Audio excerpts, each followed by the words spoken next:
Out here in the perimeter, there are no stars. Out here, we is stoned, immaculate. Hello and welcome. This is the C86 show. I'm David Eastaugh. As you know, we love a special guest. This week it's going to be the turn of Doctor and the Medics, because I recently spoke to Clive Jackson to find out more about life, love, poetry and all that other groovy stuff. So this is the interview. They are, by the way, still going. They've got an album hopefully in the pipelines and will be recorded this year with live dates, but you'll find out all that in this very, very long interview. So yes, prepare for a lot of chat. Anyway, look, after the usual, chat that you do in the world that is showbiz, we got down to that very exciting subject that was the early formative years. It's a classic. Now, Clive, tell us more. Tell us everything. Make notes, by the way. It's very long. I'm from Liverpool, so at 4 years of age, and I can vaguely remember it, I used to stand on the table at family parties and sing Beatles songs. And I think basically just consisting of me singing "She Loves You," yeah, yeah, yeah, over and over and over and over again. But I seem to remember that. So I think coming from Liverpool, there was always that, more so when I was in Liverpool. My parents weren't into music. So we moved to London when I was about 6. And then that was it, really. There was a big, long void until, I suppose, glam rock. Yeah, definitely, glam rock. And, I could just sit here and list the name of glam rock bands, but we all know who they are, and all the usual people come to mind. But that was definitely it. And then as punk happened, that was, for me, that's where I took it a bit further, because glam for me was Top of the Pops, and then the Top of the Pops albums. You remember the ones with the, yep, absolutely. And I've still got them somewhere, and I must fish them out. But then it was punk, really, where it got serious. And one moment in time, if you want to say the moment, it was one of my first punk gigs where we went to see the X-Ray Specs at Marquee. And I was 16, little punk rocker. And I turned up, and it was probably one of the most liberating moments of my life. I saw Polystyrene up there, totally unapologetic, totally herself, unique, not what you'd expect from a punk at the time. I suppose if you said what was a punk sort of female artist at the time, you'd think of Susie with black in it, but Polly created her own look, the X-Ray Specs with her own sound, and literally watching her, a light bulb went on in my head where I realized that you didn't have to be a Martian to be in a band. You didn't have to be from another planet. You could just recreate yourself. You could create something special, express yourself. So and I'm eternally grateful. And to be honest, up until about, I think it was 2-3 years ago, we did Polyfest in London and at the Dublin Castle for 4 or 5 years in her memory, and to raise money for her cancer charity. Yeah. And we would always end the evening off there, and that was my kind of saying thank you to her and her family, because without her, I'm not sure I would be this today. Right. Yes. So interesting enough, you missed all that kind of world that was Eric's and Deaf School and all those kind of Bill Drummond and that kind of Liverpool scene with Jane Casey. So that didn't sort of come into your, that wasn't part of your scene. Not on my radar at all, and I mean, you had to, I didn't really read the music papers at that point. If you think about it, people might think, oh, well, you should have been into that. You've got to remember, and I sometimes have to remind myself, pre-internet, if you found a band, I mean, leading up to punk, my main interest to find, and it was bloody difficult in those days, was American West Coast psychedelia, garage rock, the 13th floor elevators, the Seas, the Electric Prunes, because I heard there was cruising on Capital Radio with Dave Cash, and he used to play 50s rock and roll music, and I used to listen to it because there was, that's the only alternative. And then one day he played the Nuggets album, the whole of the Nuggets album, what is this? You'd never heard of it, and why would you? Yes. So then, it was little snippets in the music papers. Is when I started reading the papers to try and find stuff about this era, and you had to be dedicated, because then you get a bus journey to Bromley to a record store that you'd phoned that had one copy of Easter Everywhere, and you get home, try not to get a kick in on the way home because you were carrying the wrong records. So when I discovered punk, I had this parallel thing with 60s garage punk and punk. And to me, I thought, well, these are the same. And there were many people I got into a row with, sort of say, they go, you hippie, 60s music, but they couldn't see the correlation, and I could. And I still think that if you listen to Pushing Too Hard, for example, if you can't hear a kind of punk in there, or You're Gonna Miss Me even more by the 34 Elevators, Yes. if you can't hear a direct reference to punk there. And then, of course, through that side of Sting, I discovered the Stooges, the MC5, and everything else. So I had this kind of glam psychedelia punk thing that kind of rolled on, and I like to go to the various record stores. We all found them when we were growing up, that would stock other stuff. And I'd go and I'd just buy a record, and I wouldn't know. I'd see the band, or I'd see the cover. I'd say to the guy, "Is this good?" Of course, he'd see this little 16-year-old kid with £5 in his pocket and go, "Oh yeah, that's brilliant, that one." So I'd buy it. Quite often I get home, it'd be dreadful, but then 30 years later, I loved it. Yes. So I liked to discover. And in those days, it was more fun, wasn't it, without the internet? You felt it was yours. That 12-inch piece of vinyl was yours to own. So there we are. That was my musical heritage. I know it sounds all a bit, rose-tinted sunglasses, but I do remember spending Saturday afternoons going around the city to record shops and secondhand record shops just for, killing 5 hours. They didn't feel like killing 5 hours. It felt really important. But you knew got it there, 5 hours, yeah, 5 or 6 hours. You would come back because you had this limited budget with no credit card or your checkbook, and you'd buy this one record that you would like, regardless if it was and you were gonna get your money's worth, because that A, would cost you so much money, and B, it took you 5 hours of having got the bus to Norwich.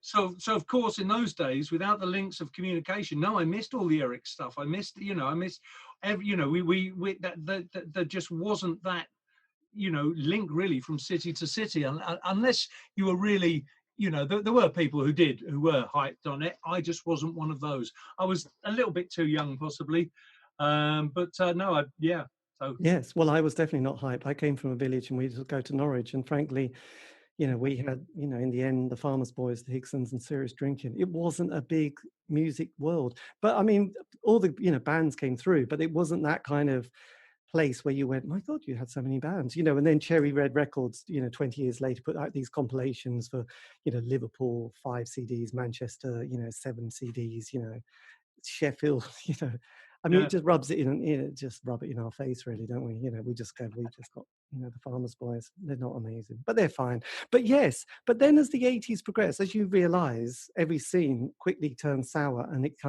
and punk really did sort of not hold it very well, did it? Because that kind of went pretty, I mean, it was a bit cheesy, not cheesy. It was just the fact that, you had these kind of superstars suddenly come out, and you had to look this way. And as you mentioned, polystyrene, and various people said, no, punk doesn't have to be like that. And everyone said, no, that's what punk is. No, punk became the antithesis of what it set out to be. Kids with mohawks and studded leather jackets on the King's Road charging people £5 for a photo. And I kind of thought at that point, time to bow out. And we did, Well, it was that line in With Nell and I, wasn't it? When he says, they're selling hippie wigs in Woolworths, and you went, the 60s is over, man. It seemed very quick. And also, that philosophy that you were getting pummeled by, either Johnny or Joe or one of the others, like, my God, you've become the people that you hated. Yeah, it did change. But, it has to be said that I think, the bands that took off from that, the Clash, they had a brilliant out, post, all through punk and post-punk, they were brilliant. The Damned, of course, have always been up there with, for myself personally, as sort of associates, friends, and a band and what have you. So those bands, there have been a handful of bands who've I think transcended the genre, if you like. And we still have them today. Yes. Well, did you see the great film on the Nightingales and Robert Lloyd, that King Brocker that came out 3 weeks ago? No, I Um, haven't. No. it will change your life. It's just brilliant. So it features a lot of Stuart Lee interviewing him, and then lots of clips of the Nightingales. And but there was a great scene in there because they support the Clash, and they get basically kicked off the tour because they wouldn't wear the Clash t-shirts. And Rob Lloyd said, I was fast-tracked to disappointment very quickly, and that kind of saved him a lot of time being disappointed later. Yeah. Well, I think to be a musician for anything longer than 5 years, I think if you can't handle disappointment, you're going to have a very rough life. Yes, this is true. So as the because as the 70s progressed, 79, obviously Thatcher gets in, the 80s appears, and it's a kind of a very weird time. There was the post-punk period, and then, we had the Falkland, war, and then, a huge amount of unemployment. So there was like, job seekers allowance and enterprise allowance schemes, which a lot of the bands that I've interviewed, went, oh yes, we did that. We got £1,000 in our bank account, which was amazing.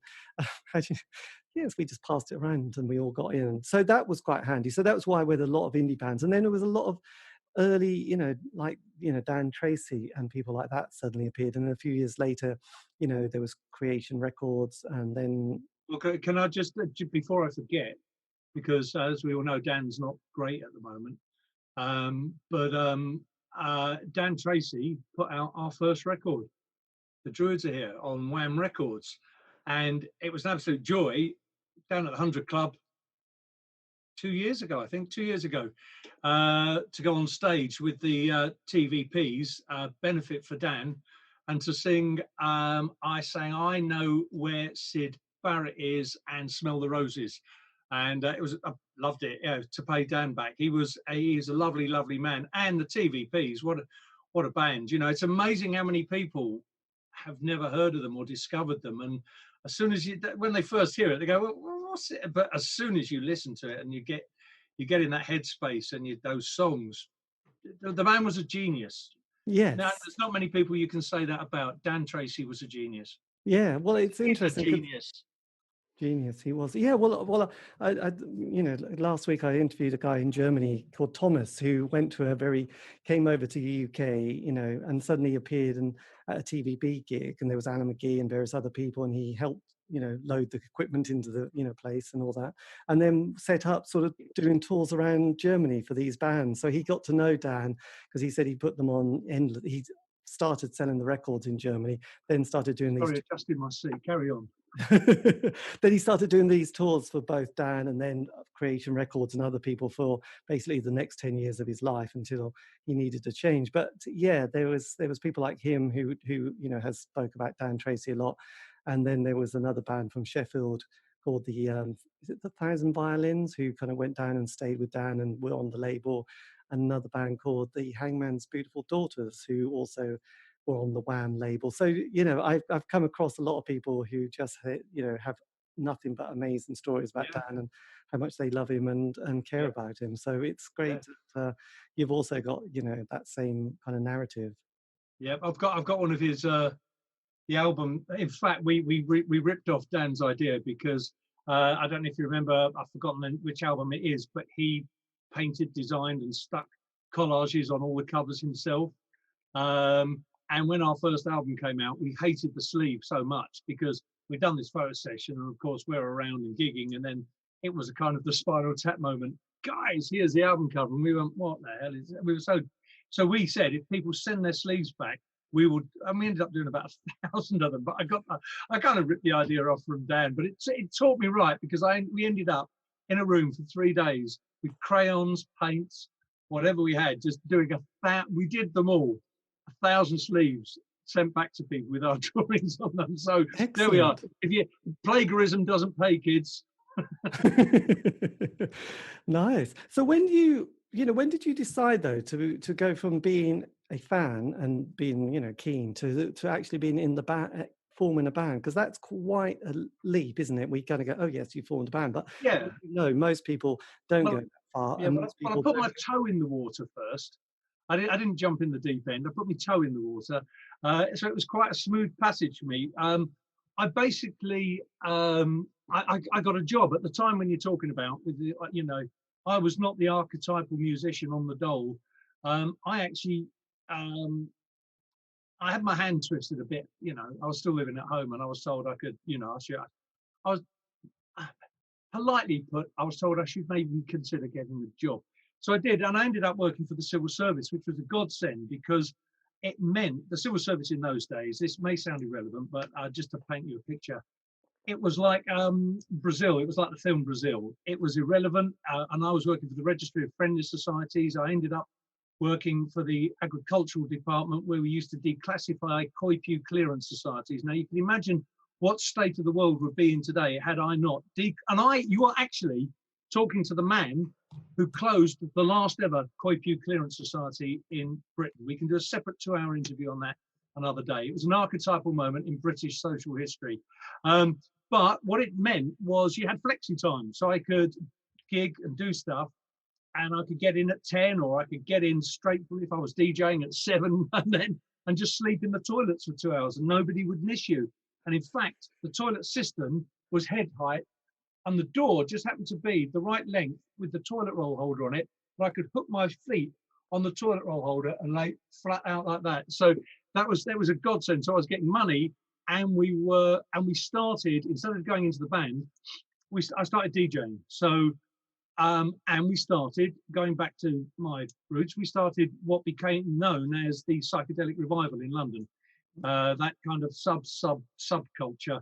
So was that was that bands like Mood 6 and yeah, is it the Direct Hits and all those kind of bands? It was on one side of it, right? There was because our umbrella of psychedelia. I mean, I used to DJ with Chris, another DJ, and we take a deck each, and we go from Nirvana to Johnny Cash to Captain Beefheart to the 34 Elevators and then the bands. There was quite a few bands that came up. Jesus and the Mary Chain played their first London gig at Alice in Wonderland, my club, because Alan McGee. I knew Alan McGee. He put us on in the living room, the smallest venue in the world ever. In fact, I met Alan during lockdown, just at the end of last year, and we were talking about. If anyone wonders why it was called, it was a living room, and it was brilliant. So. Alan used to give us bands and what have you. So, and I used to play Creation Records, the first Creation Records, we used to DJ. So our idea of psychedelia was very broad. There was another club called the Groovy Cellar, which was all Mood 6. You know, you could go in there and it would be like a scene from Blow Up. But we kind of expanded it. So in the end, we had the Damned playing there, the Cult, Zodiac Mind Warp. So it kind of expanded that way. And our whole thing was just to, well, as I say, to me, nothing. When I DJ'd on the radio later in life, I had a saying that if you can't open your mind, don't open your mouth.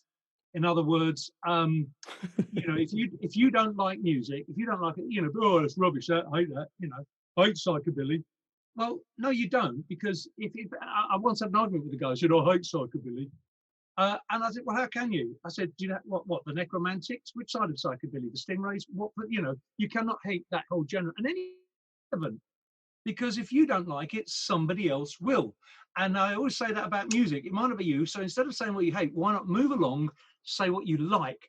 So, and people on social media, this is kind of my mantra. Instead of slagging someone off, why don't you just find an artist you love and say something nice about them so they get to read it? That's what it's all about. So get inclusivity, pile it all in there and just see what comes out. So it was called psychedelic, but we kind of put a mash into everything. And then one night I was bet £5 by a mate of mine that I couldn't. He said, oh, you just play other people's records, you couldn't do it. And he had a band called the Marble Staircase who were playing Ravensbourne Art College September the 9th 1982 or the 19th, I can't remember. And he said, I bet you can't form a band and you can't support us in 2 weeks. I said, all right, of course I can. And I did. And we blew them off stage. And that was how Doctor and the Medics formed. So, and I think our set probably for that first gig will reflect everything I've spoken about. We had Run White Horses from the television show. I don't know if you remember that. Classic. You're probably a little bit too young.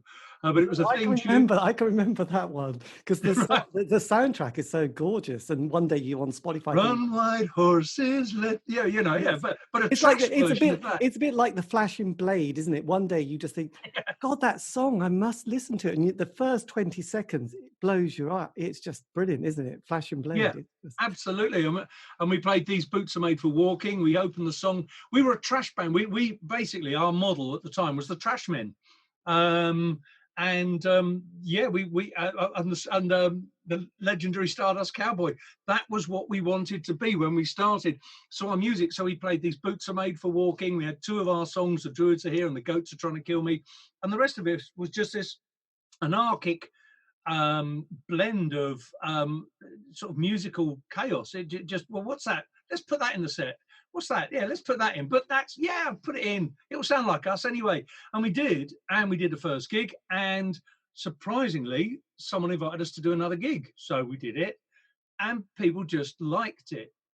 And that was it. That was it.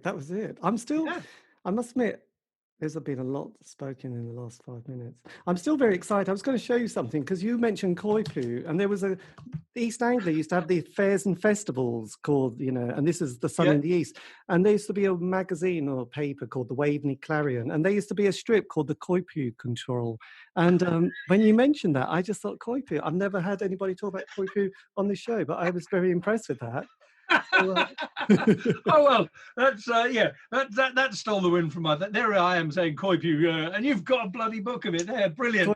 That stopped me in my tracks, didn't me? Oh no, what have you got? The Koipu clearance manual? No, I haven't. I've got the C86 and all that, which does feature an awful lot about the neo-psychedelic scene that's been written by the one and only Neil Taylor, which is obviously, it was quite a movement, wasn't it? Neil Taylor. Pardon? Neil Taylor, that name rings a bell. So he did the cassette for the NME, and he was the journalist. So he interviewed us, I think, once. I'm sure Neil Taylor interviewed us. He was very much on that scene, and I guess he would have done, because this book's got so much detail. It's quite unbelievable. But he definitely is in it. So he did the book. Well, he did the cassette in 1986, and then he's gone on to put this book together, and with another one coming out very soon, which will probably feature photographs of. Dan Tracy, he does come back quite a lot, and I would imagine someone one day will try and do a film at least about Dan. So as the 80s progressed, it was quite interesting. This is one of my other theories, that 83 was a big moment because the Smiths appeared, and suddenly indie pop was suddenly a thing for 5 years, wasn't it? There was like another door that opened. How did that world kind of affect, because suddenly everything's very tribal, isn't it, as you mentioned? And I can remember in the 70s it was very tribal with, it was less tribes, but they were tribal. But then the 80s comes along, and then I don't know if you've ever seen a book by a guy called Sam Neill, but there's all these different groups of people, from shoegazing. Well, we kind of were the antithesis of all that in a way, because we saw it getting very serious. I think the Smiths were serious. I think, and then New Romantics, sort of those kind of bands. We thought this is just getting a bit too po-faced, a bit too artistic, and we didn't like it. And we wanted to do what we wanted to do, which was be irreverent and to have fun. And that was so we literally purposefully ignored everything. We just did what we wanted to do. Our influence was more likely to be from some obscure record that Steve Maguire bought from 1974, Bert und Jans, this German rubbish, awful bubblegum record that nobody in there, but he put it on because we love bubblegum music. So we'd take a bubblegum record and write a song we'd just rip it off, basically. And because nobody ever heard of it, it would be that one. It'd be like Father Ted, where they're going in the Eurovision Song Contest, and in the lift they hear the song they've ripped off. But we kind of got away with that a few times early on. So we intentionally ignored it because, and with the club as well, when we started the club, a lot of the clubs down at Billy's and everything else were kind of the New Romantic. And so we thought, no, so we used to have jelly ceremonies and banana sacrifices and just anything to shake it up a bit. So we created our own bubble. And I think that's why when we kind of first appeared to the public at large, we maybe looked, you know, different because we didn't have a clue. We did, you know, we pop our head up. And when we do all the 80s shows now, it's funny because people say, oh, you must have met all these people back in the day. We didn't meet any of them. None of them would have been seen dead on a stage with Doctor and the Medics, you know. We were kind of like the anti-fashion band of the time. So we kind of, we just channeled our own ditch, and everyone said, oh, have you seen what the Smiths, have you seen what this band said? No, not interested, go away, blah, blah, blah, blah, blah, blah. You know, we kind of just ploughed on really like that. So why was there then, this is something that I've been thinking about recently, why was there so many different subgroups within the 80s? Because the 70s, you know, you had prog, heavy metal, you know, and a few others, and punk, obviously. But then the 80s comes along, and it's like suddenly when you start looking at it, there are just so many subsections to this kind of decade, and it happens very quickly, you know, from like from anarcho-punk to goth to, you know, variations of goth to, you know, to indie to shoegazing to, you know, and it's just like, God, and this guy Sam Neill's put this book together, you know, from basically that decade, and you just start looking thinking, there was a definite scene, there was all these different things. So do you have any idea of why there were quite so many different scenes? I think one thing that punk did do was, you said about all the big 70s movements, but one thing punk did do was let you know that you had this DIY, you could do this yourself, as Dan Tracy proved, you know, that, but you could almost create your own label. You didn't need, like, you know, you look at where Stiff Records came from, you look at where all these small record labels came from. So that's one thing that it did do.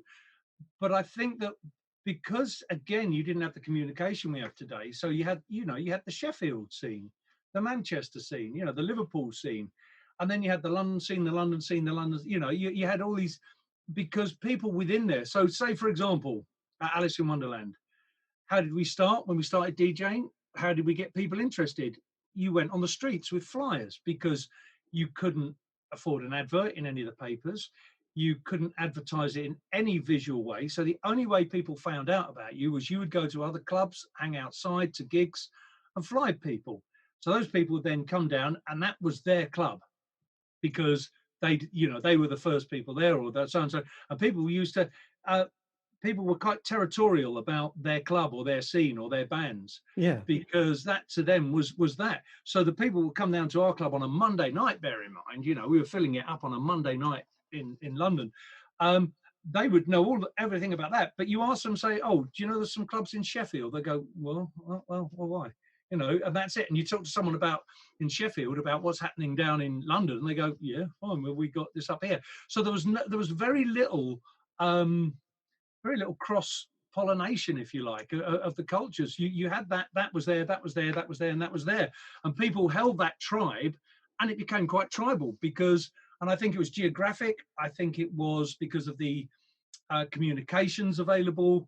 And and I think that all the bubbles did. And then the music papers would occasionally pick up on this bit here and these people here. So I can remember with us, for example, I can only really speak from experience. We saw a thing of a Birmingham psychedelic club, and they read about our club, and we kind of got in touch, and we kind of had a few Birmingham, London things going on, and that was all very exciting. We're in touch with Birmingham. People from Birmingham, coming down here. Are you sure? You know, literally, but that's how sort of compartmentalized the whole thing was. So I think if you're looking for a reason for that, I think it was purely down to social conditions and technology at the time. Yes, well, it's always fascinating with, you know, the Living Room and Alan McGee and the fanzines, and then the early sort of records he put out, and then the way that sort of continued throughout that decade, and then obviously the 90s. But it was just kind of, you know, the scenes were, as you said, it really was a living room. It was. It was. Yeah, I mean, I turned up. I said, "Well, where's?" I thought it was the dressing room. And there is a photo of us that's appeared, and you can actually see the fireplace. Nice. You've got a bit of a stage in the corner, and you can see the fireplace in this living room. So it was brilliant. But I suppose now, if you look at it, that has, even though we've got the communication, I suppose that's happened again on the internet, because artists, you know, starting their own channels, starting their own, so it's becoming even more fragmented. But people are discovering it now on the internet. So the stuff, you could never now know half of the subcultures that exist in your lifetime. There's too many. But there's people, but I love that. I actually like it. Going back to what we said about, when you used to discover, months of your life to find an album. That was special. That was nice. And people say, "Oh, it's different now. It's you've lost that." Yeah, but what you've lost, you've gained something remarkable. You've gained accessibility. I'm not of an age now where I want to spend 3 months looking for a band. I want to find out about them now. So you can hear a band, you can see them live on YouTube. You can hear them, you can read about them, and within 20 to 25 minutes, you've got a fairly good background knowledge of that band. And then it's up to you. You can take that further. And I like that process. It does mean, of course, that, artists struggle because there isn't income. And when you've got, 10 million bands, here, they don't get the pull. But creatively, artistically, and musically, I like it. I lose myself. I work in my office here, and I will quite happily lose myself for 8 hours working quite merrily. And then I'll hear a bit of music, and then I'll follow that stream. And and if you like this band, you might like, oh, great, and you find a whole area of music you never knew existed. And I like it. Yes, well, no, I do the same. It's a very good distraction of going, you might like these. Have a listen. Distraction, music, a distraction, sir. I'm gonna have to call this into your place. It's just man just called music a distraction. Yes, a distraction. This man here. I know, it's lovely, like you have one of those Proustian, not just going forward, but you have that Proustian flashback, don't you, of like, oh yeah, remember that, the flashing blade or white horses, and then suddenly you've sort of gone into a 60s weird absolutely world. Brilliant. I love it. I have days, I'll get up and I'll hear like an MC5 track, and I think, right, that's it, and it's an MC5 day, and I will just get an MC5 playlist, and I'll either play, I hate to say it, but Spotify are getting terribly good with their algorithms now, and if you put in a playlist and random bands, if you like this, you will like 90% of it. Damn you, Spotify, grr. But it's They have it, don't they? Yes, no, it's fascinating. So as the 80s was progressing, and we were obviously, Thatcher's children were getting bigger, and we had the Blitz kids and Spandau Ballet, and everyone was kind of hitting the big time with gold. How did you then navigate that next, part of that fantastic decade when we had to tell Sid about buying shares and stuff like that? Well, we didn't. We've never planned anything.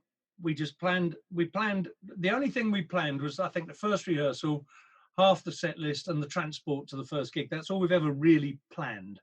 Everything else has just been a happy accident, or on many occasions an unhappy accident. We just rolled along, unaware of what was going on politically. I mean that. People talk to me about the 80s politically. Not a clue. Not a clue. I was just into this weird, just to see how far I could push. I was like a little kid. Don't push the button. Don't. And we were just doing it, and that was it. So when we got in we got the medic mobile as we right. So at that time, the band, we had started to build. We got a bit of known, and we started to go around the country, up to Newcastle, everywhere. We even popped over to France. And we were starting to get a bit of traction. So we were, at this point, I guess, we'd go to Scunthorpe for 250 quid. We'd pay the van, we'd pay a couple of guys to help us, and we'd all take, 15, 20, 30 quid, which was brilliant. So, and that was it. Yeah. We were more interested in what we were doing than what was going on around us. So I literally missed. I'm a Liverpool fan, and I missed a lot of their glory years because we just didn't put our head up above the parapet very much. So yeah, sorry, I know a lot of people will. I've intentionally, been totally non-politicized as an artist, as a performer, music. Never. I've never mentioned politics because I don't think A, people want to hear that from us, and B, I don't think I would trust myself to express an opinion. You know, I mean, Billy Bragg, you know, and people who wear their political colours on their shoulders, you know, fair play. That's what you get. People don't want that from Doctor and the Medics, and I would hate to do it.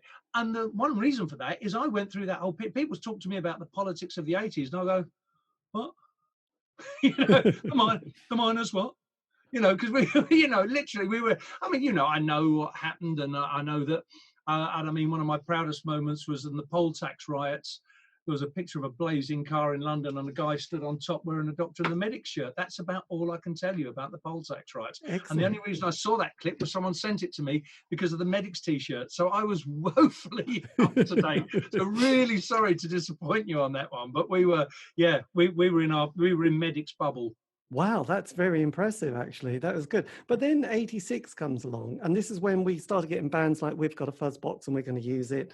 And Yeah. people were getting very dressed up and very groovy. And then you appear like this, like, bolt of the lightning, don't you? So everything, you know, you obviously, things have really shifted into top gear at this stage. Oh, yeah. And I think a lot of bands, a lot of people thought that we were kind of this manufactured band that just appeared. You know, we've been going for 4 years. And we'd had an indie number one, and of course, you'll know about. You know, it's a shame now. We trod over the line at the wrong time, because if you remember, you had, you know, the indie charts, and that was we had a number one with Happy But Twisted in '85, and we kind of thought that was it, and we were going to make an album, and we were an indie band. Yes.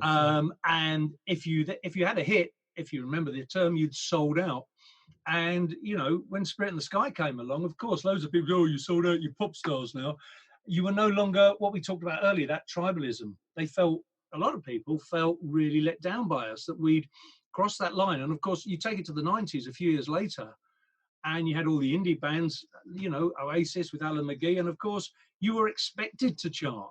So, but we at the time, we got the brunt of, oh, you've sold out, you know, you're a pop band now. So yeah, that was an interesting transition, because we didn't expect to have a hit. We did the first album. We didn't expect anything like that to happen. We just assumed this was the first album. We were already thinking of the second album, a tour, American dates, and, you know, again in Bubble Land. And literally, you know, I remember someone saying you're number 40 in the charts, and I was like, what? What's the chance? Well, it's interesting you mentioned that, because I'd sort of slightly forgot about this kind of great angsty moment, which was probably towards the late 80s, when Sonic Youth signed to a major label, and there would be months of angsty written essays about, you know, is this... Oh, God, yes. Do you remember the NME and Bauhaus pulling journalists up on stage and interviewing them in gigs about, you know, their... You know, that it became there was that whole period where the media, if they said something about a band, it became intense, letters and everybody, and the emotion. I remember there was a whole thing about Bauhaus getting a journalist who'd slagged them off on stage, and part of the gig was them interviewing the journalist on stage. It became that kind of personal, you know. I remember all that, and it's quite remarkable when you look back on it, isn't it? Probably like an early form of trolling. Well,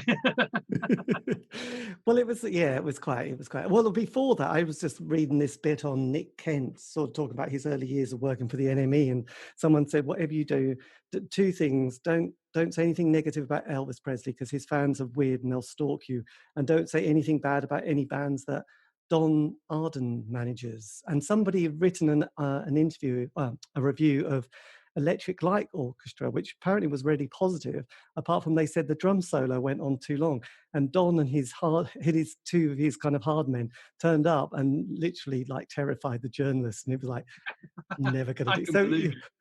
I can believe it.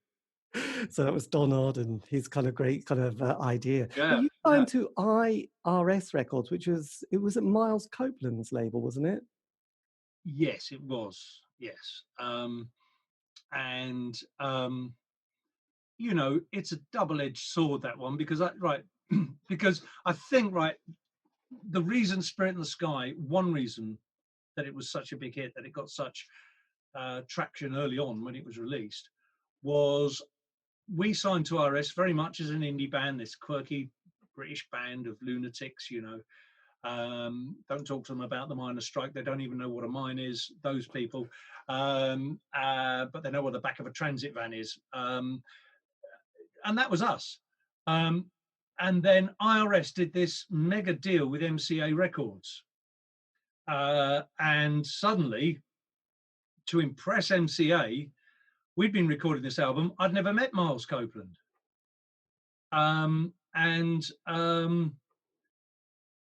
He suddenly turned up as we were mixing the album with MCA, sat there. The rest of the band buggered off next door to play pinball and left me sat there listening to the entire album, semi-mixed, to absolute silence, looking at these people thinking, well, who are they? And there's Miles Copeland, and nobody said a word for 40 minutes. And I thought, what the bloody hell's going on here? And then at the end of it all, of course, everyone's looking at Miles Copeland because he's Miles Copeland. I probably shouldn't say any more about him at this point. Anyway, they're looking at Miles. Well, I don't hear a hit. And it was like, he looked at me and said, have you been in America, boy? I said, right, well, two things, no. And if people over there call me boy, I don't want to go, save your act for the stage. I'm not releasing this record until I hear a hit. And he stormed off out. And it was all staged. Yeah, no, I know. And I'm there. And then the band came in, what happened? I said, well, they're not releasing the album. Whoa.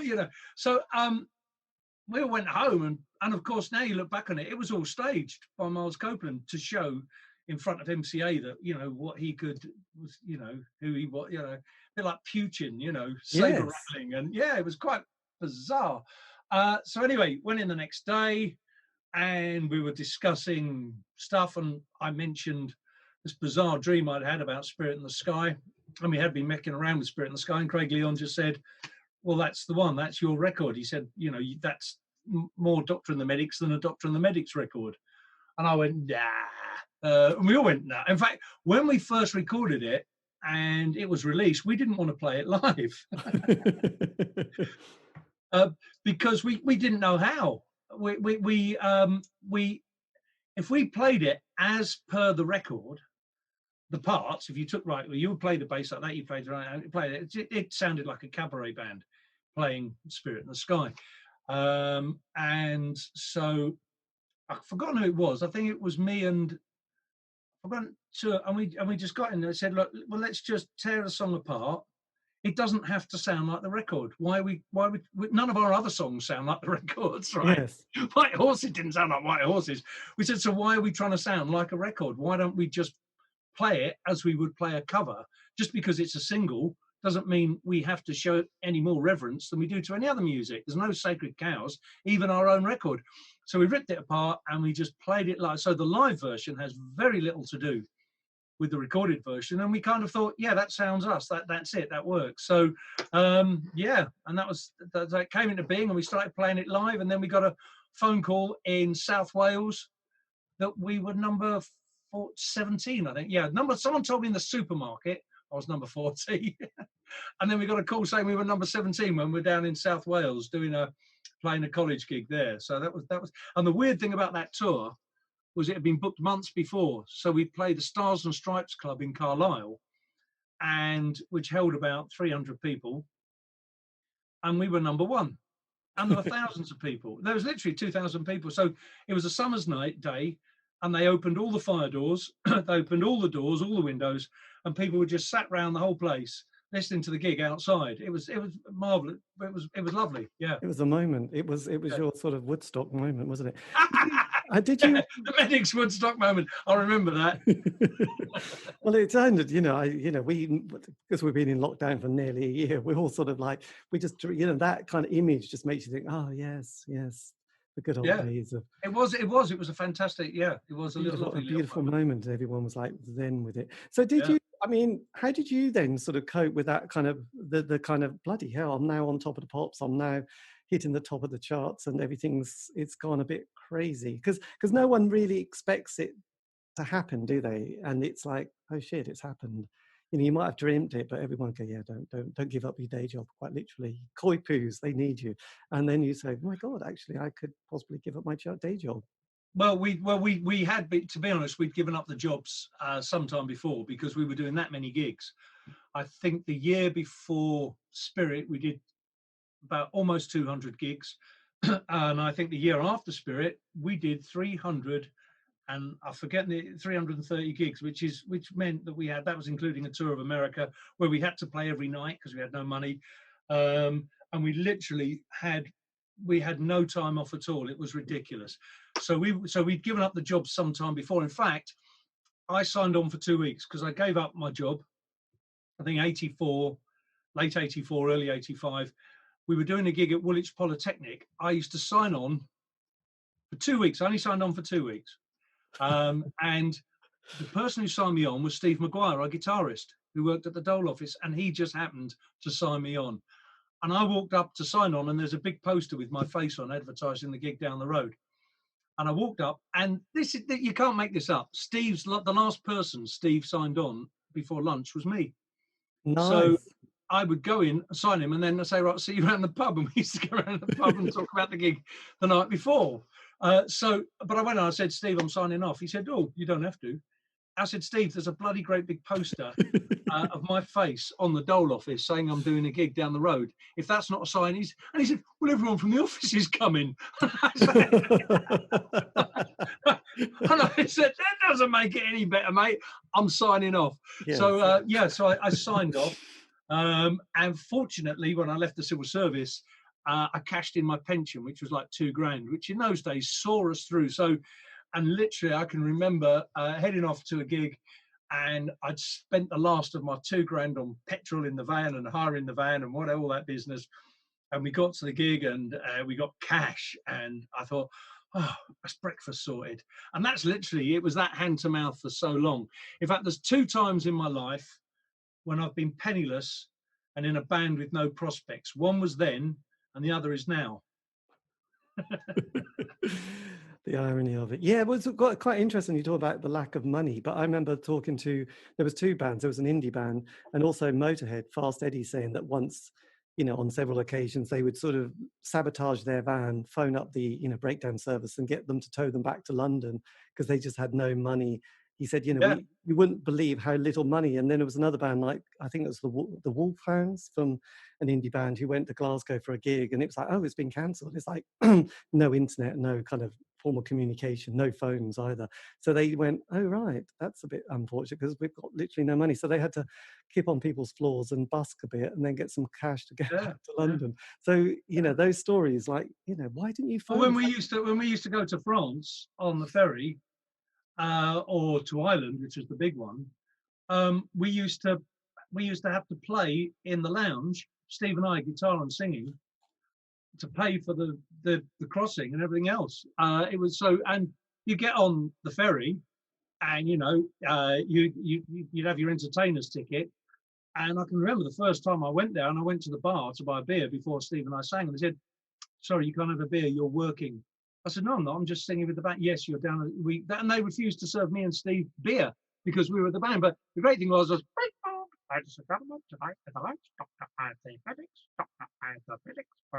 of course, people coming on. This was after Spirit as well, right? Because just because you had a number one doesn't suddenly mean someone comes, the big bag of cash man. Hey, you've had your number one. Here's your cash, kids. You need any more? You just call me. Okay, let me have that. No, we were skint. So, and we'd be getting on, oh my God, man.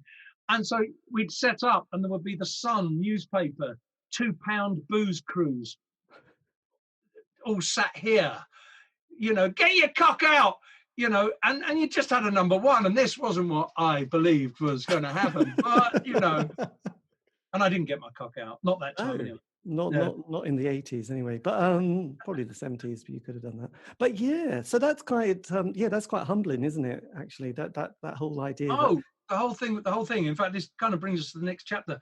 And you asked how we handled it. Well, again, we were in the bubble, and we, to be honest, as a band, we still are today in many ways. We get on. And one thing we've always done from day one that's gone with every lineup has been, we rip the piss out of each other mercilessly. If anyone gets us tall, above their station, they're brought down. And, most of I mean, the current lineup, some of us have been in the band for 20 years. Some of them have been in the band for 20 years. And of course, I'm the target for most of it, which is great because it just reminds us all that we're just, we're still the same ethos as we had. So we used to put each other down. And if any of us would get above our station, we'd just tap them on the shoulder and just remind us all that we're all, we're medics, and that was it. So we never got above our station. We never really, and sadly, the byproduct of that was we didn't really think of our career because, as I said, we never planned it. So having a number one, you think a band will go in the studio intensely, right, okay, number one, how are we going to follow this up? Really, probably the most important single of our lives, the follow-up single, what we're going to do. That's what most bands would do. We were on tour and we got a phone call saying, you're in on Tuesday to record the follow-up. We go, the follow-up, guys. Yeah, which follow-up? Well, haven't you got a rec song? Well, we've got loads of songs. You know most of our songs. No, they want a new song for the follow-up on Tuesday. New song needed for the follow-up on Tuesday.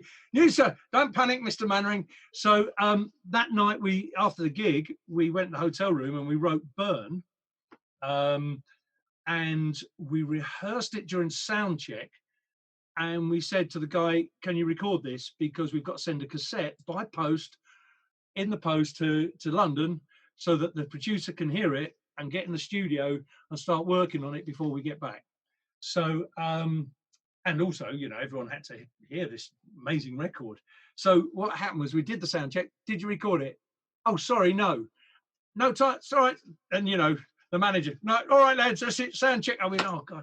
So we're going to have to record it during the gig. And I didn't have any words. So we said, we have to do this. So we literally, flying without a safety net. And funnily enough, a Medics fan has sent me a bootleg. And it is a gig. And it is the gig because it's the version of Burn on there. And I'm going to stick it on the internet at some point with a story. But it's much better than the single. It's how we wanted it to sound because I'll tell you, the single got a bit homogenized, but it's great. But you can hear me going, hey, hey, hey, hello. It's a pub singer just trying to invent new words, literally to drag me through this performance. So we recorded the gig, got the cassette, sent it to London.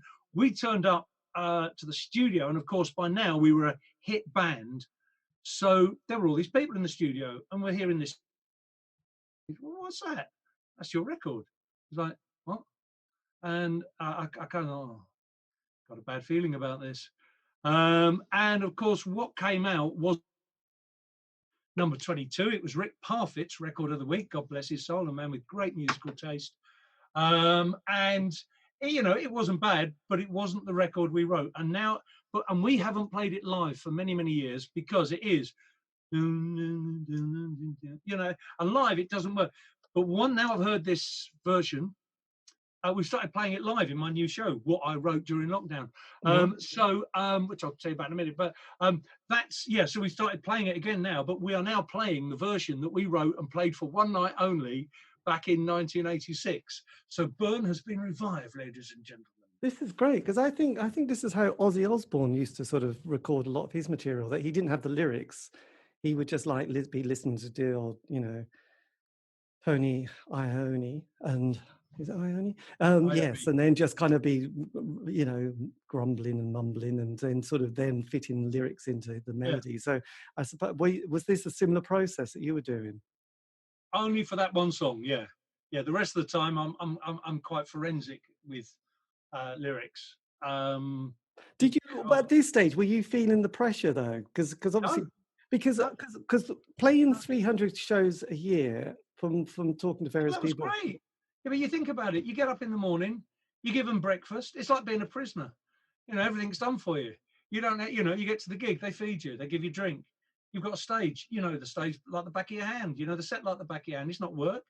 It's brilliant. I could gig 360 days a year. I could, it's just, I mean, these days, very rarely can we afford a driver or anyone. We do it all ourselves, so it's harder work. Yeah. But if you're gigging lots, it's not hard work. It's not hard work. It's great.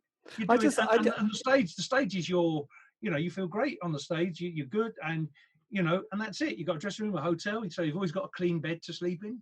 you don't have to wash the sheets. I loved it. I could do it every day of the year. Well, I know that Mick Fleetwood, in one of his interviews, said he just, he kind of looked at the camera and he said, "I love you, darling, but I just love going to that hotel. I love the towels. I love the little soap. I love the clean bed." Oh, the little soap. I've got my own bag now. I've got my own string bag. I don't know if you've got these string bags for soap, because saving on plastics, folks. Right, here's your eco message of the day. I said to people buying you for Christmas the deodorant and the shower gel. Nice. So you got the packet with the plastic screen, you got the plastic inner, you got the plastic. So by the time you pulled all that apart, you've got enough to drown 10 whales with plastic. And then you've got the jet, and then that gets thrown away. So soap, bloody, it's great. Soap, and you put it in a string bag, and you can put the string bag in a soap dish. But when you get to the hotel, you hang it out because you don't want it to go musky, and then you just put it under the shower and use it, and it scrubs and it's everything else. So you can put all the little soaps from the hotels in your string bag. You need never buy soap again. This is true. But then, and of course, when you stay at a posh hotel, sorry, I know you were hoping to talk about music. I know, no, but you've got me on soap and string bags, so I've got to get this out of my system. You'll stay at a posh hotel occasionally, and they'll have a really nice bar of soap. So that goes in the string bag, along with all the cheaper ones, and then it all merges. And then eventually you get these, whoa, that's interesting, and different smells, so, in your string bag. So everybody, get yourself a soap string bag, right? They're a real thing. It's not just invented by me, putting soap in bags. They're a real thing, and you can save on plastics and save all the little soaps. There we are. Anyway, music. No, it's true. I just on that point though, where do you stand on patchouli now? Hate it. Okay. Yeah. No, hate it. Hate it. Oh, the worst thing about when we did the Alice in Wonderland mystery trips and all that stuff was the smell of patchouli oil. And it's not the greatest fragrance, is it? Let's be honest. If it wasn't for it having some kind of kudos, I don't think people would choose it, would they? Really? I don't know. I'm not a patchouli fan. I'm not actually a very good hippie. I'm a rubbish hippie. I'm not actually, I'm actually, my drive, my life. Yeah. I'm nothing. I'm the antithesis of hippiedom, really. So have you never been to Stonehenge then? Yeah. Oh, that wasn't Stonehenge hippie. Now, come on. Stonehenge. We played the Stonehenge Festival in 1980. 3 or 4, I keep forgetting. Right. But I did the virtual one last year, and it was one of the most amazing nights ever. There was a reggae band on before us. We were still very much a trash band, and in fact, it's on the internet. If you go on the internet, you can see this performance of us, and we're playing. I think we're playing a version of a Cramps song, and then we do Boots Are Made for Walking, and then Goats Trying to Kill Me, and it's just this chaos. But we got there during the day. We set up our camp. We were there for like 3 or 4, and we couldn't get. We just weren't in a fit state to drive for many days. That's the truth. And I just embraced the whole thing. It was magical. A reggae band on for 2 hours before us. Now I always love going on after reggae because ska gets everyone to, it's very hard to follow a ska band because they're too good. But a reggae band, this starts happening to heads, and when you look over the circle and you just see all the heads going, and you think, oh, this is right, this is good now, because everyone will just mellow and be in a really happy mood. But when you come on and you sort of rock, it just works brilliantly. So there was this reggae band on for 2 hours, and then we went on with this anarchic punk noise, and it just worked. It was brilliant. It worked really well, and I stayed up all night, and then I went to the Stones at dawn, and the police pulled the wires back, and we went on there, and I had this lovely moment where you had all these idiots climbing over the stone, but I went to the hill stone and what have you, and stood there, and there were these 2 old hippies. Now they were hippies, but everyone else at Stonehenge, you got to remember, it was kind of anarcho-punk convoy. It wasn't hippie. It was quite edgy. Crass. It wasn't kind of love and peace, man. It was fairly edgy, and you had some people there. You had to be, it was, but these 2 hippies did appear unto me upon saideth stone. Excellent. And they had 3 glasses, which I still wonder about. 3 wine glasses and a bottle of red. Anyway, they poured each, and they said, "Would you like some fruit of the earth. It was like what's his name from Kelly's Heroes, who take it here. Would you? I said, I would, and I don't know what this wine was, but as the sun was coming up, I tasted this wine. I saw, and it was, whoa! I can see it now in my head, clear as day. And we, I think the three of us, everything around us went. I mean, this may have been psychologically influenced by other things during the weekend, of course, but the whole thing went silence, and all we could see was the sun and the wine, and the three of us in this bright halo of light. And it was like, and well, yeah, it was wonderful. And then they just looked at each other and went, and I went, So I was a hippie for about 5 minutes, right? That was a good 5 minutes, though. You packed a lot in. You were probably you were on some sort of sacred ley line as well, so it probably helped. The energy was really happening. Oh, there was something in my system. Which is good. I know. Glorious moments. We love them. God, we reminisce about them at the moment, don't we? So as we trucked on, you then decide, so after Burn, which obviously was a bit of a, I remember David Bowie having a bit of a tricky period during the 80s because, he did, Never Let Me Down and Tonight, and was never happy with those. And then actually, when he did his last tour, he went back and did some of those songs again and said, this is how I wish they sounded now or then. But, the production, because there was an 80s production sound, wasn't there, in the mainstream charts, which is quite... Oh, yeah. Treble, double, treble track vocals. You never let a drummer in the studio. You had machines. And that was also then true of bass players. You had machines. And it was, very... And it was, and I mean, listening back to it, there were some great records. People...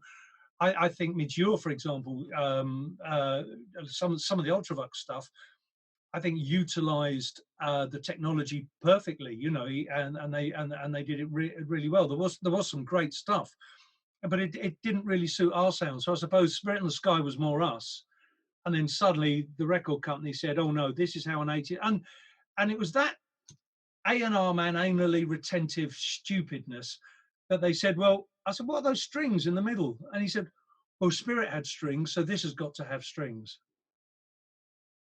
And I kind of thought, oh no, this is, and of course we had a contract that gave us no leverage. We weren't one of these artists like Peter Gabriel, who was powerful enough to have his own A&R controller. We were Doctor and the Medics, and here, sign this, boys. Oh, well, I don't like that record. It's tough. So yeah, we kind of grinned and bared it, and then that wasn't such a big hit. And then I suppose. We then rolled on. We had to do a Christmas record, which I thoroughly enjoyed because, again, just for a laugh, I said, well, Roy Wood's Revenge, because ABBA ripped off Wizard with Waterloo. Anyone who doesn't know that is an idiot, right? So I said, so if you listen to Waterloo, it sounds very similar to, I didn't want it to sound like, I wanted it to sound like Doctor and the Medics. And again, they made it sound like a bad ABBA cover. But if you look at it with the video, it still makes me laugh. We got Lemmy, Captain Sensible, Katie Boyle, and it's just a mick-take of the Eurovision Song Contest. And it was Roy Wood's Revenge. That's why he comes bursting in with me on saxophone through the set, which was great fun. But we were oblivious to the fact that we were slowly, So and then we did a couple more singles, which was a very good record, which we're playing again live now. But by now. The vibrant thing about the music scene in the UK is if you go to countries like Italy and America and so on, so you'll see bands touring who you haven't heard of touring in the UK for maybe 20 years because they have, people still want to go and see them. But in the UK, certainly at the time before there was any kind of retro scene, you had your shelf life, that was it, you're gone. Now, the positive side of that was it kept the British music scene vibrant and exciting. So bands like us that were now, you've gone, that's it now. Unless we, I mean, our last single with RS, Drive You Said, was A-listed by Radio 1. They used to have the old A-list system. And they wouldn't even make a video. Even the record company had lost interest in us, and there were two records. There was us and Boy George, and Boy George went on to have a hit. Our record company refused to make a video, and apparently we heard from an independent task force there weren't even enough records in the shops to get it in the top 100. So Steve and I went to our A&R man, who will remain nameless, and we went in to sort of say to him, look, we're A-listed, we can do a video this weekend, you know, we've got to get, this is an opportunity we can't afford to lose. We've got the album coming out, the second album, we've got to do this. And as we walked in, there's this sweating man, hands shaking on this 7-inch single. Funny, you know, funny. Sweating in the middle of the day, shaking behind his desk, funny. Anyway, I'm going to be a legend. I'm going to be a legend. And we said, what? He said, this is the next number one. I'm going to be a legend, 2 number ones. We said, well, what is it? And it was Mungo Jerry's remix of In the Summertime, which didn't do anything. I mean, Mungo Jerry's a lovely guy and a fine artist, but this was, his focus was this. Our record was actually A-listed, but he didn't want to know. So as we're trying to talk to him, and we're saying, look, Steve, we've got this record, we need to do something. If we do it, we think, you know, it can go, yeah, but in the summertime, this. So I just said to Steve, I said, come on, mate. Went around, I bought him a beer, and I said, cheers, mate, it's been fun. And we had a beer. And that was our last record with RS, yeah. And that was, yeah, our last attempt at being I suppose that was our last connection with mainstream charts and releases. Yes, God. And just briefly, because I love Lemmy, what was he like to be with? Well, I go back a long way with Lemmy because he, when we first played Dingwalls, we used to play Motorhead in our set, Motorhead by Motorhead. And we played it once, and our roadie came up and said, bloke wants to meet you at the end of the bar. And I walked there, and there he is with his white cowboy boots, propping up the bar as he used to in Dingwalls. And he gave me a bollocking.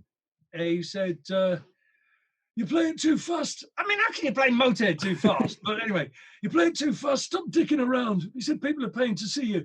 You've got a good band there, but you're just fucking taking the piss. He said, buy me a drink. Anyway, I bought him a drink, and he told me to basically stop messing around and take it seriously. And when we played Reading Festival, and we were number 1, because he then came down the club. He used to come to Alice's regularly, and I got to know him quite well. And then when we played Reading Festival, we came off stage, and there he was at the bottom of the stairs. And I thought, what have I done wrong now? You know, I'm going to get another Lemmy bollocking. Oh no, you know, back up the stairs.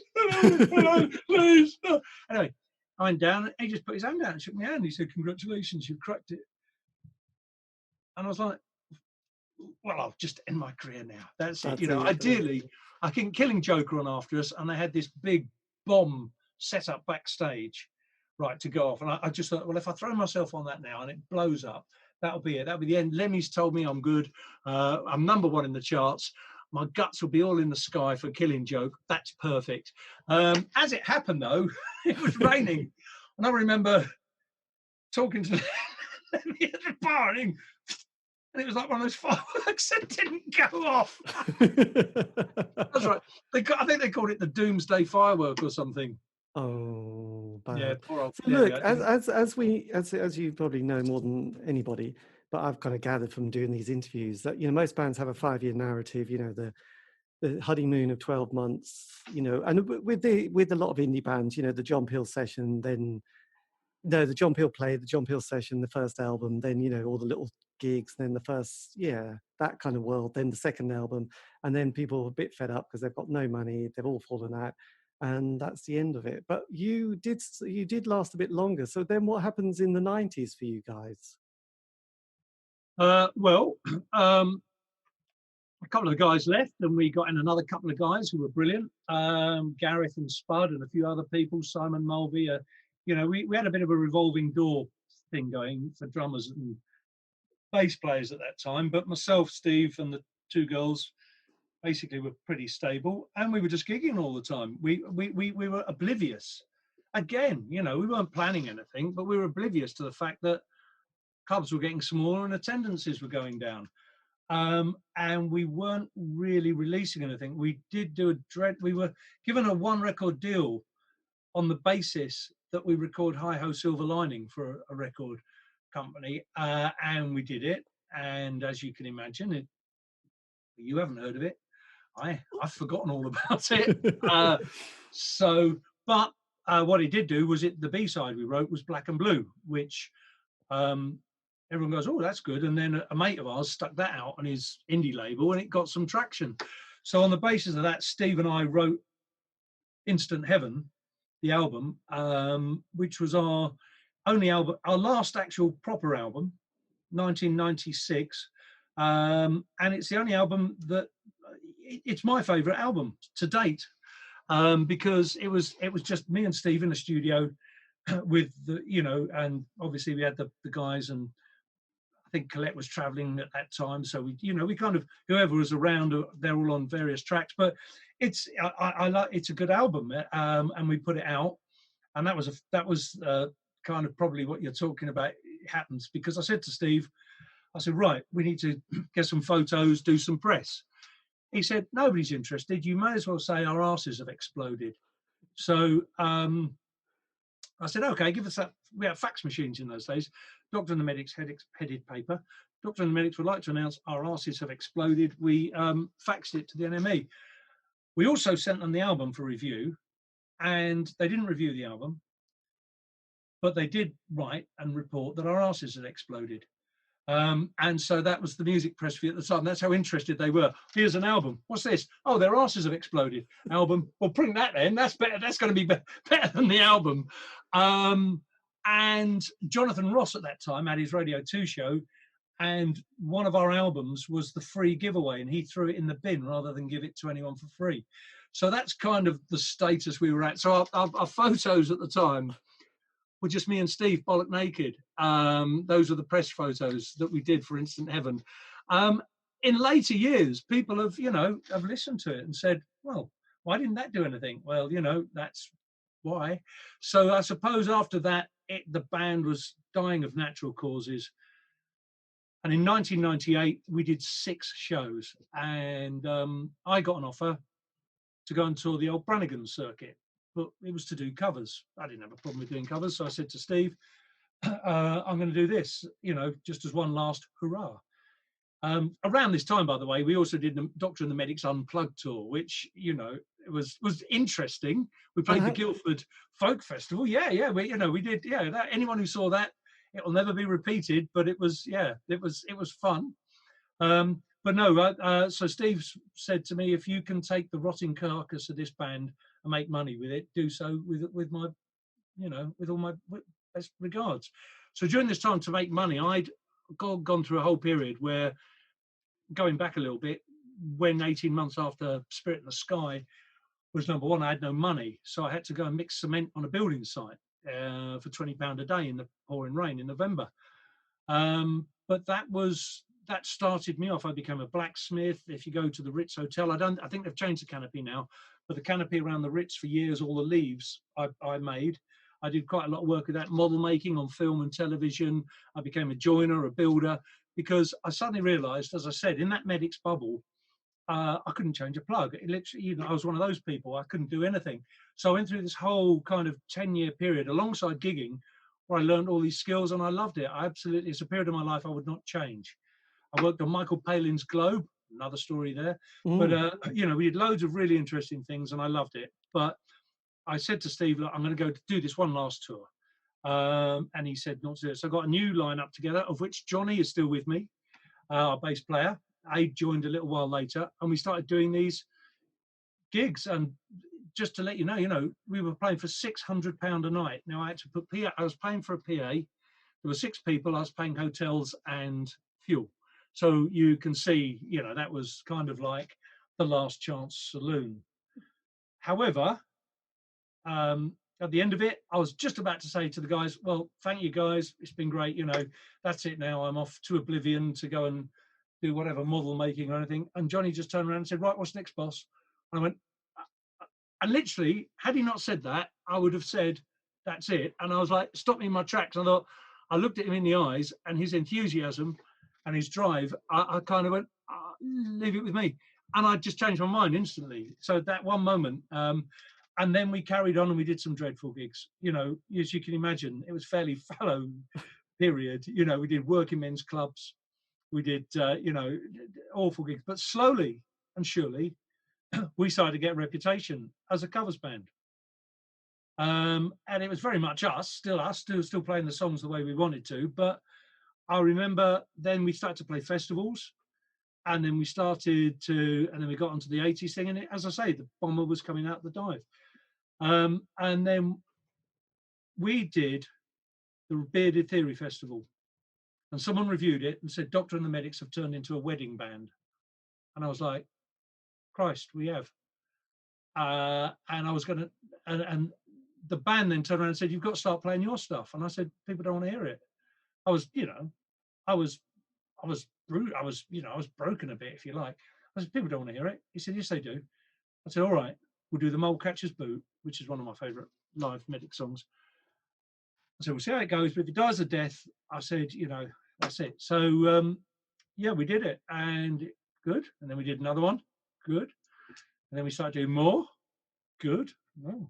So, I think the last time we played the Bearded Theory Festival, by the way, Richie, give us a call, mate. I need some gigs. Wonderful festival, as are all the ones we played. I think we played 3 covers and then our stuff. So we've kind of gone full circle, and now we're recording the album. It's funny, we spent the first hour talking about the first 10 minutes of the band, and now, and then we're recording the album, which I'm hoping to finish before, once lockdown eases a bit. I'm going to get down to the studio in Swansea with Dan, and we're going to finish it. But I'm going to be posting, we've got a couple of tracks that we recorded live that we're going to be posting soon to give people a flavour. And we've got our first album coming out since 1996. And we're entering another chapter of the unplanned career of Doctor and the Medics. Another happy accident. The journey continues. But then do you sort of then feel, because I mean, with a lot of bands, and it's kind of interesting because, I remember, the guys, this guy from the Primitives who were from Coventry, and also the Mighty Lemon Drops. They had the same experience where they sort of brought out an album, and it was a bit like, it wasn't just the music press, it was like even their own fans weren't interested. It was like, do you want the 4th or 5th Primitives? Do you know what? I'm not expecting anything. We did a cover version of You Spin Me Round for the band a little while ago, and we put it out on vinyl. All I did was I pressed 300 vinyl and we made a video. The reason for doing it was I realised that a lot of the guys in the band now had been with me for like 15 years. They'd never held a piece of vinyl with their name in it. So the reason I did that record was for the band. The reason we're doing this is for the few people that listen to it. And because, hey, at the end of the day, I'm an artist and I've loved writing it. It's really funny because when I started writing the words, what am I going to do? I didn't want to be the old guy feeling bitter and twisted about everything. I didn't want to try and be, get jiggy with the kids because I wouldn't stand a chance. So I kind of had to reanalyze what I did, and I wrote about fantasy. So I got this the thing, I'm not going to tell anyone the story, but the whole thing is a fantasy and a story, and it's a very dark story, but the songs sound very light, and I like that. So I've enjoyed writing it. We are playing the songs live, which I think is the most important thing, because we're kind of re-identifying ourselves now as not just a band that play old Medic songs, but a band playing new Medic songs. So we're entering another kind of age, which is good. So, you're right. I don't expect anyone to, I doubt, I mean, I manufacture CDs, so I'm probably going to put it out on CD, but we'll sell them at gigs. Yes. And, and that's it. But I want it to, and I'm going to do vinyl because I think the guys deserve to have their work on vinyl. I think that's most important. So we will do a limited edition in vinyl, and we'll do CDs, but the main thing is so that we can play that stuff live. So next time we play the Bearded Festival, whoever called us a wedding band, mate, right? If you see us again and you hear us, I want you to retract it. Right? I know who you are. Right. But that's it's nice to have new material that we can use to define ourselves again. So it's been a strange old journey, and one that I don't think many people. You go ask yourself why, with 2 kids, I got at the time I got with 2 at the time. As I said, penniless and in a band. Why would anyone in their right mind carry on? I don't know. Maybe when Johnny said what's next, that kept me going. You get called a wedding band, you think, ooh, okay, that's not what I signed up for. And then the band again, I think the reason I'm still here is because of my band, and I love them. They are like the current lineup. Something special to me. Yes, well, absolutely. Yes, I mentioned that the Nightingales and Robert Lloyd, and I mean his band is quite a new band, and what he's excited about is the new album or the next album and the next Yeah, tour, yeah, and that's the only thing. He plays the early stuff because people want it, but he doesn't really want to say that's just what we are. We are more than that, and we still yeah, want to create something. But it's interesting because that thing about, I mean, I realized the passing of time has changes so many people, doesn't it? Because we take everything for granted, and then we, the fan, think we need to also get on with life, and you, the artist, is going to have to go through your stuff. But then 20 years later, things change again, and we evaluate stuff that's happened, and suddenly you go, actually, this is really good, and now they're playing live. So I kind of think that there will be much more interest in the band and the new material, and people thinking, I'm not really worried about my preconceived ideas that I've had. I'm yeah, just more yeah. interested Well, in what they're doing now. yeah. Well, it's going to be, it's interesting. I think Lemmy said one of the best career moves you can make is to not die. If you stick around for long enough, something will happen. And I'm trying to follow that. I'm trying to keep alive and just keep going. And if you keep playing and playing and playing, something good might happen. But it doesn't have to happen. Or I can't wait to get on the stage. As I said, another thing that I've done, a lot of the stories I've told you now, actually, sort of more kind of different, sort of more, should we say, gritty versions of them appear in a show I've written called The Doctor Will See You Now, Life as a One-Hit Wonder. Because I kind of thought early on in lockdown, before bands come on, we're going to have gigs where you can have maybe two people, and venues are going to open, like comedy venues are going to open. So I said, because I did a little bit of a time as a stand-up comic. Okay, not going to go into that now, but it was all right. I did a few, good, but it's I tell you what, comics get my respect because when you're a singer, okay, I can be funny on stage, but I've got a song to hide behind. When you've got Yes. nothing, you're out there. So I've kind of gone a little bit back to that, and the show starts with The Druids Are Here and ends with Terrified, and I say that was our first single and our current single, which is coming out from the album. And I say this is about everything, and we play all the singles, and this is everything that's happened in between, and we play all our records from kind of all virtually in chronological order, and it's me kind of talking about similar to what I've done today, but it's a funny show, and it's good. So, and that's been booked into proper theatres like the Guildhall at Portsmouth and the Fairfield Halls at Croydon. So I'm going into theatres, darling. I'm going into theatres, marvelous. So that's another little episode which I'm really excited about. Yes. Well, I was just going to say a few years ago, probably decades now, but I saw Hazel O'Connor doing one of her shows, which was one of these ones, and I've done an interview with her where she basically gets her sort of life story and uses the songs to piece together this narrative for a lovely evening with a harp and her. Yeah. But she said that she'd given up the music industry because she had the big hit, made no money.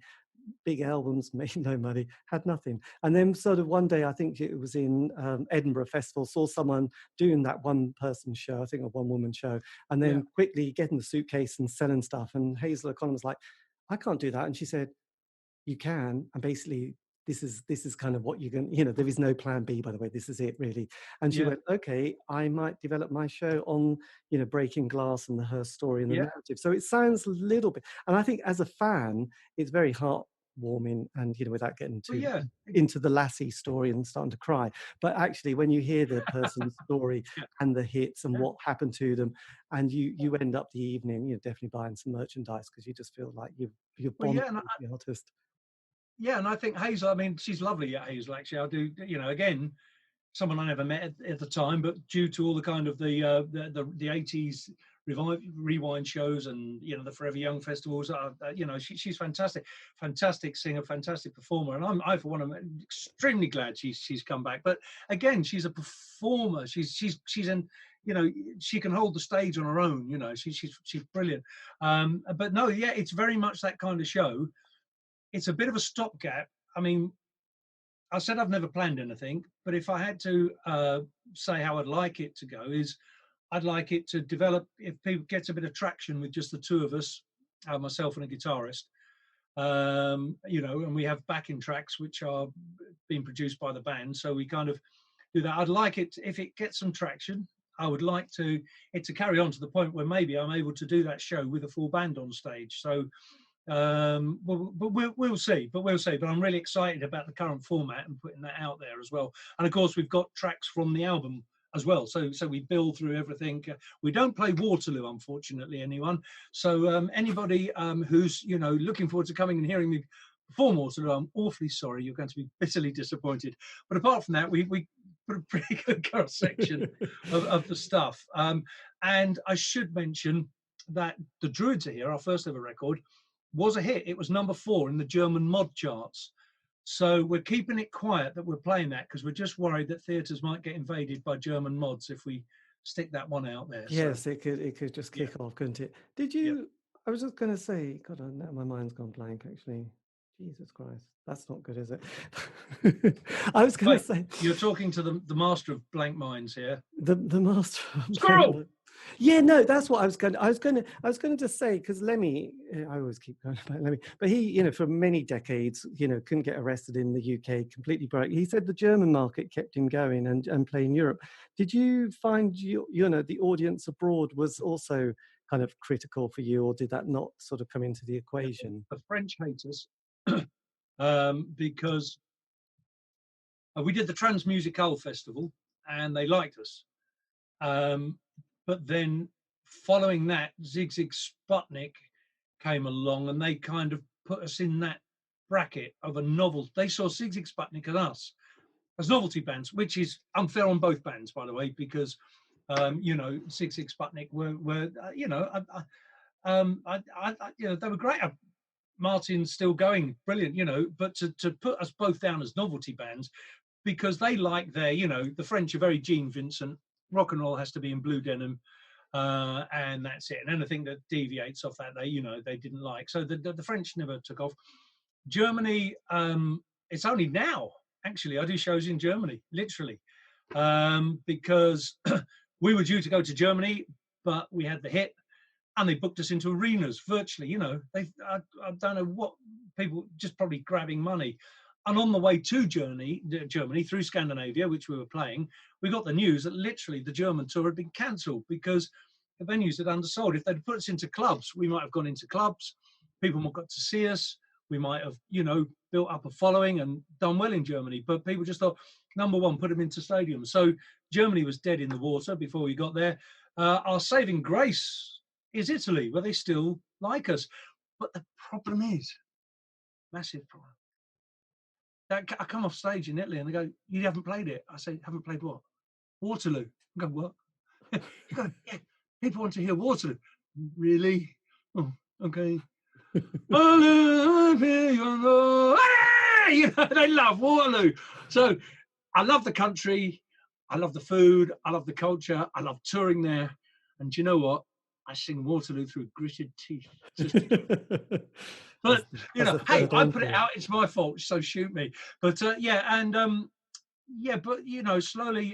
Before 2020 was going to be our busiest year. This was the year that we were going to Belgium, Germany, Italy. We had an amazing year. This was the year of the dive. This was the year where finally, I could think, right, okay, my bank manager's going to start talking to me again. Yes. And it was great. So to lose all that, like within the space of a week, was quite tough. But hopefully we'll get a chance to go out there again. Excellent. So so when is the album coming out, or when are you hoping to have the album coming out? The original release date was 2018. I think we've missed that. Because it's it's 21-26 now. So we kind of missed that. Our next deadline, every year we say we're going to release it, but I have said, look, if we don't get this out by the end of lockdown, we need shooting. So I've got an opportunity now. I have finished all the lyrics, which is great because there's a few songs where are bits and bobs.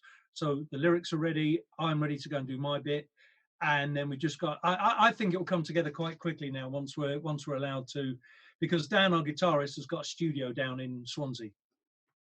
And for me, that's like, 50 minutes. So I send him he sends me the track.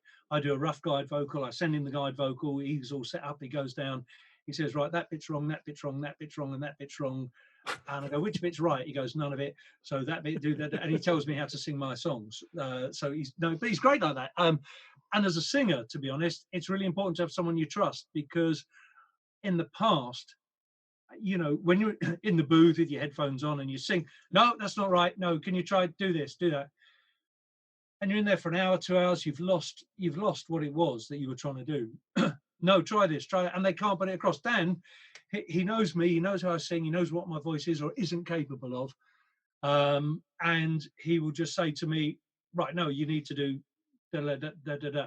And within 5 minutes, we've put in where I need to go, and I've done it, and it's brilliant. And I love working that way. So I think this album will come together quite quickly once I'm down there. So yeah, really looking forward to it.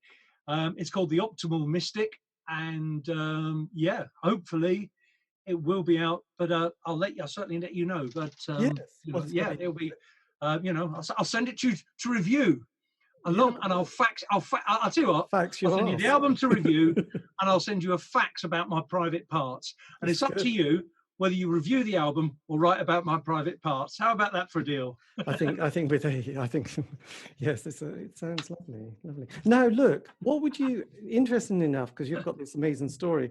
I mean, what would you, if you could have said something to your 18-year-old self, just starting out with all the decades of experience you've had, if you could have just whispered a few things in their ear, what would you do? What would you have said? I would have said, don't trust the stitching on crushed velvet trousers after you've worn and sweated in them for 4 weeks on stage. That's a good point. My undercarriage was probably seen by more people in the 80s than PJ Proby's knees, because my pants would regularly just burst open, because we used to gig so much, and you'd have the whole thing of washing your stuff in the sink in the hotel, occasionally a laundrette, but generally it just got hung up and you wore, it was not nice. And of course the stitching rot. So there we are. Apart from that, I think I've got everything just about perfect, actually. Perfect, absolutely. I think everything else I've done has been seamless, just almost perfect. Yeah, just the crushed velvet trousers. Apart from that, crack on, kid. It's just on the touring front there. I did speak to somebody who had been touring for years, doing the whole world thing, and said he realized he lost it when he was talking to a mirror, thinking it was somebody he was having a conversation with, and went, I have no idea where I am, and I've just been talking to a mirror, and then realized he had to get his brain together. So because just going back, you were saying, you just love touring. Did you not have any of those experiences of going? I've had lots of those experiences, but never touring. So, Rob, you can tour, you can tour, and you can tour. And I think that the one thing you learn as you get older touring is, especially with your voice, if you're singing, that'll be the first thing that goes if you're not sleeping or together or sorting stuff out. So you actually do get more professional, I think, because when we were younger, we would, states we used to go on stage and get away with it, because A, the audience were in the same state, but B, it was kind of a speed fueled adrenaline. If you see us at that time, very fast band.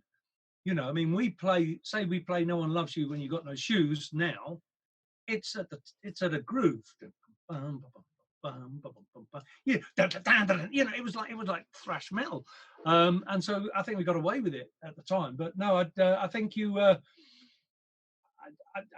I just think you got to be sensible and look after yourself, look after your body. I mean, during lockdown, while I've not had time to going on stage is a great workout for an hour with us, because we do, put some effort into it. So, I've been cycling, I've been swimming. As soon as the pool's open again, keep swimming, keep your body fit, keep your mind fit. Yeah, because you want to do this job.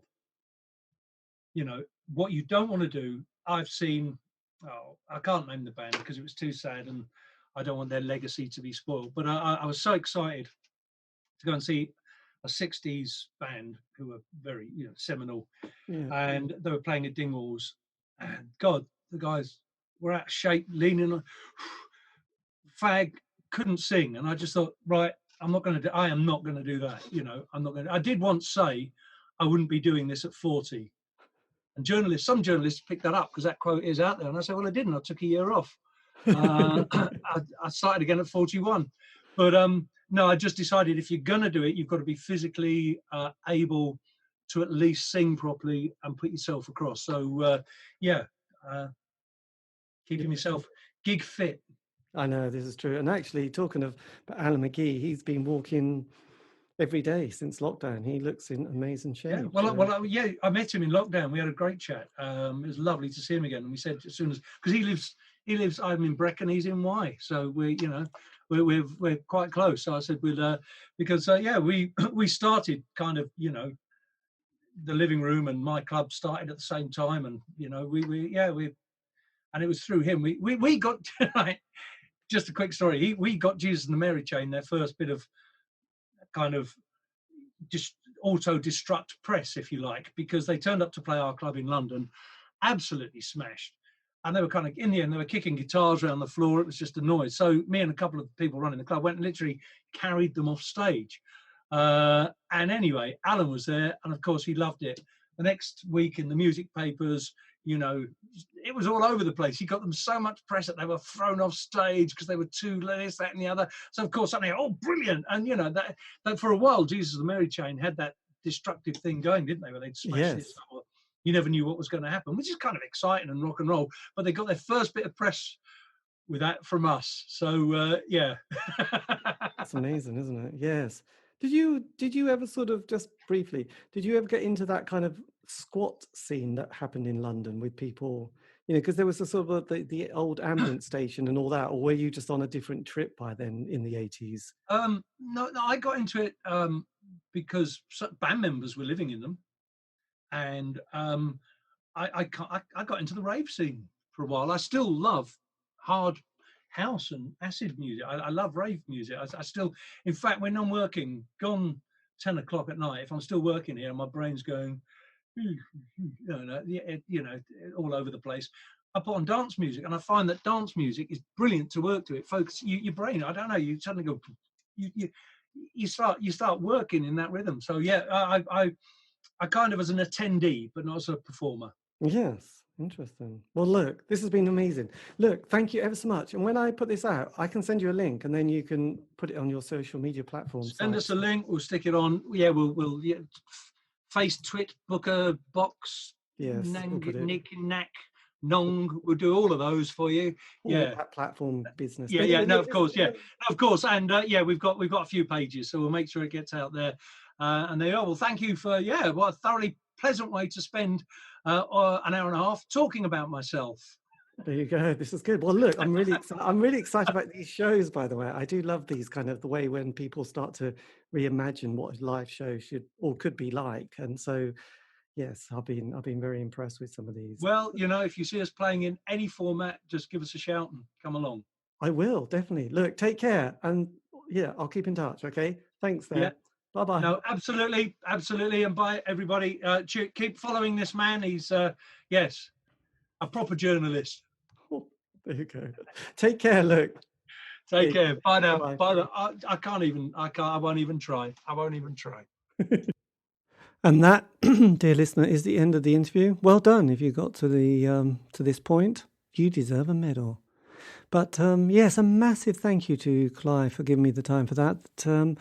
Yes, Doctor and the Medics. You can find out more on various social media sites. I'm sure if you just Google Doctor and the Medics, they have a website, hopefully live dates, album, all that kind of stuff. I'm sure he just been talking about it.